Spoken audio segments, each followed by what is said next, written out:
Hello everyone, the Video Game Critic here. Welcome back to another video. So I decided to do a Mario marathon. I don't know how long, but I want to review some Mario games, basically. But yeah, I hope you enjoyed today's review of Super Mario Bros. 1, aka one of the best games of all time. Super Mario Bros. Is a platform game developed and published by Nintendo, which I'm gonna go ahead and guess is supposed to be a successor to the 1983 arcade game, Mario Bros. The game was released in Japan in 1985 for the Famicom, and in North America and Europe for the Nintendo Entertainment System, which we all should know by now.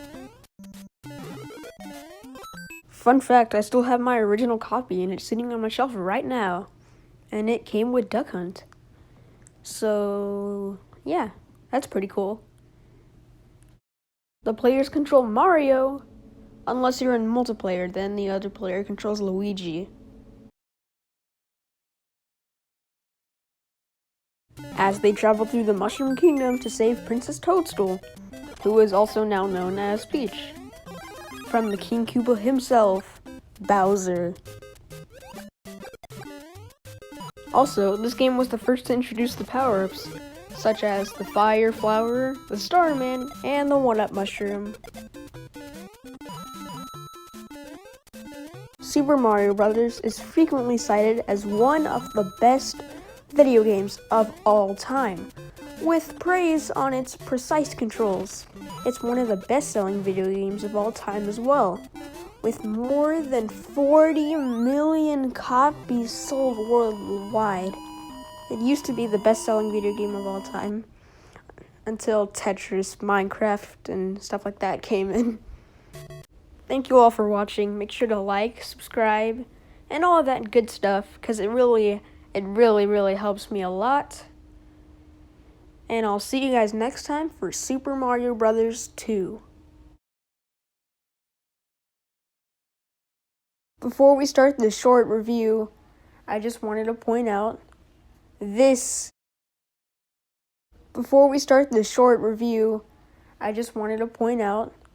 this game is hard. Okay, carry on. Super Mario Bros. 2, also known as The Lost Levels, is a 1986 side-scroller platform game developed and published as the sequel to Super Mario Bros. They both have the same look, and as far as gameplay goes, the difficulty has been tweaked to over 9,000! Like the original game, Mario or Luigi adventure to rescue Peach from Bowser. And this time, there is no multiplayer. And this game is the first game to introduce Luigi's high jump and the poison mushroom. Yay.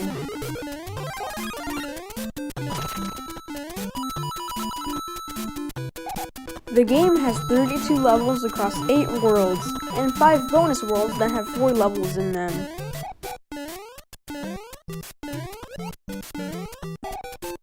The Lost Levels was first released for the Famicom Disk System in Japan on June 3rd, 1986. So that means earlier this month the game turned 34 years old.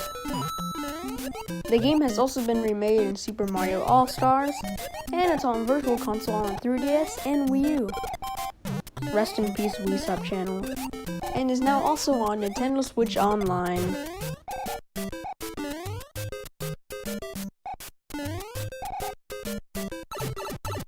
Thank you guys so much for watching the premiere. Make sure to like, subscribe, and all that good stuff. I really enjoy watching with you guys. Pretty fun. This is not the first time I've premiered, but it's the first time I've premiered on this channel. Anyway, I hope you enjoyed this short review. I love you all. Goodbye.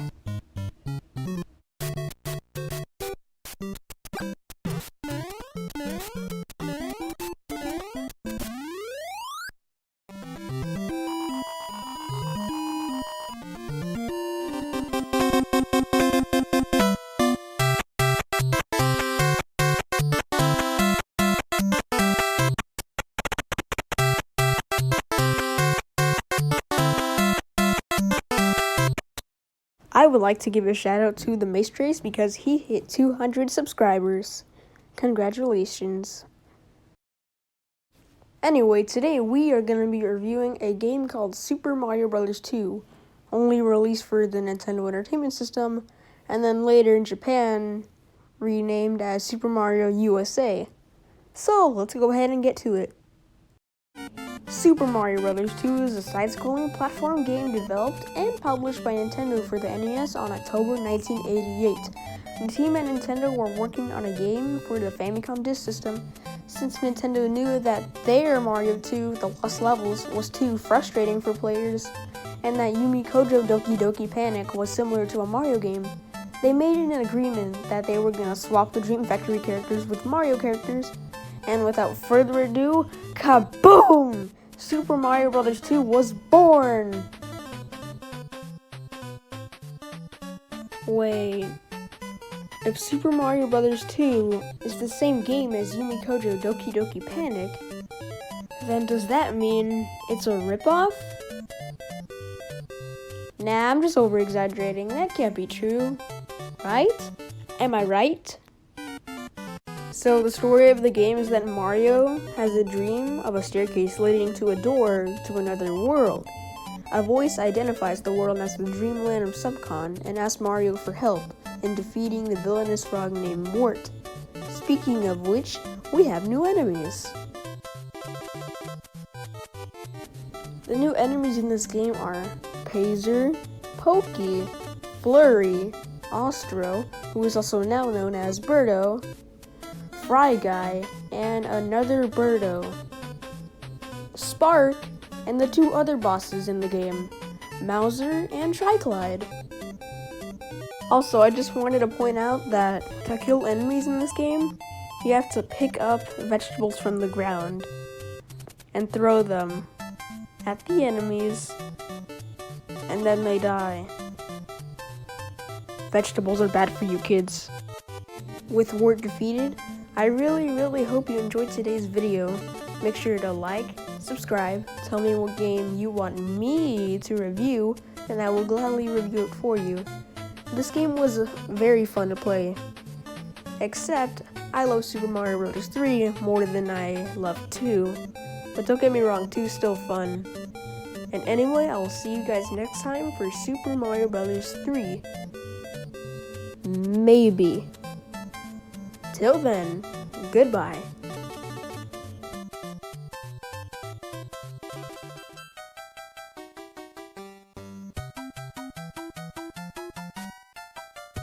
Hello everyone, the Video Game Critic here. Today we are reviewing the best Mario game of all time, Hotel Mario! Nah, I'm just kidding. It's Super Mario Bros. 3, at least it's my favorite. I love this game. Even saying I love it doesn't prove how much I love it. That's how much I love it. It's such a great game. Anyway, let's go ahead and go on to the review. And I hope you enjoy. Super Mario 3 was released for the Nintendo Entertainment System in 1990 and was a massive success. The players must control Mario or Luigi, who must save Princess Toadstool from the rulers of 7 kingdoms from the antagonist, Bowser. In previous Mario games, they defeat enemies by stomping on them or using items that bestow magical powers.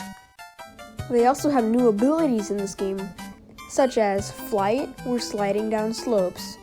Super Mario Bros. 3 introduces many elements that became staples in the franchise, such as the Koopalings and a world map.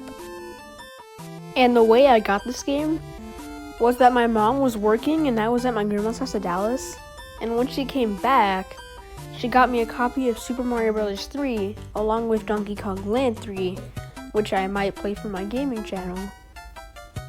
It also inspired a short-lived animated television series produced by DIC Entertainment called The Adventures of Super Mario Bros. 3. Super Mario Bros. 3 is acclaimed by critics as one of the greatest video games of all time, and is the third best-selling NES game with more than 17 million copies sold worldwide.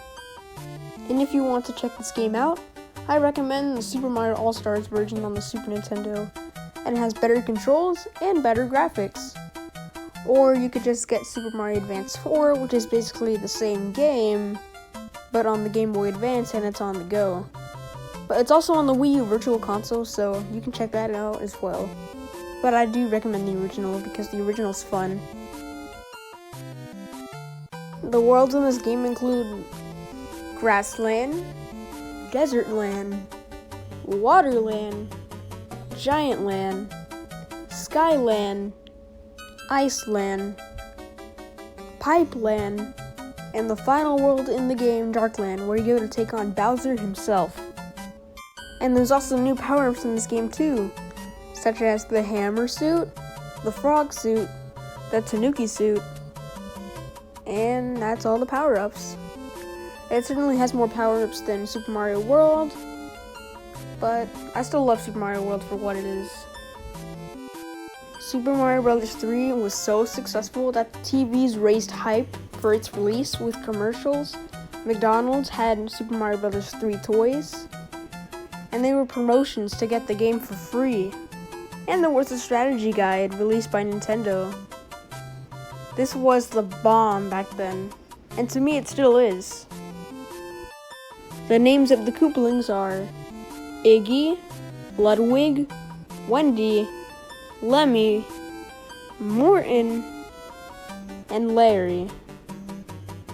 This game also introduces new enemies, such as the Boos, which is supposed to be based off Takashi Tezuka's wife, who was usually a quiet, shy woman, but she lets her anger out sometimes. This was also the first Mario game to introduce the bonus games, which would also be staples in the new Super Mario Bros. Series, which I will cover later on throughout my reviews. John Carmack loved the game so much that he made a Super Mario Bros. 3 PC port. He sent it to Nintendo, and they were impressed, but they declined it. John Carmack would go on to make other games such as Wolfenstein 3D and Doom. Also, I forgot to mention that Super Mario Bros. 3 is also on Virtual Console for the 3DS and Wii U. Rest in peace, Wii Shop channel. And is also now on Nintendo Switch Online. So I highly recommend getting it on Virtual Console, but I mostly recommend getting it on the Super Nintendo because it has better graphics and better controls. Unless you like going portable, then I do recommend getting it on the Game Boy Advance in GBA.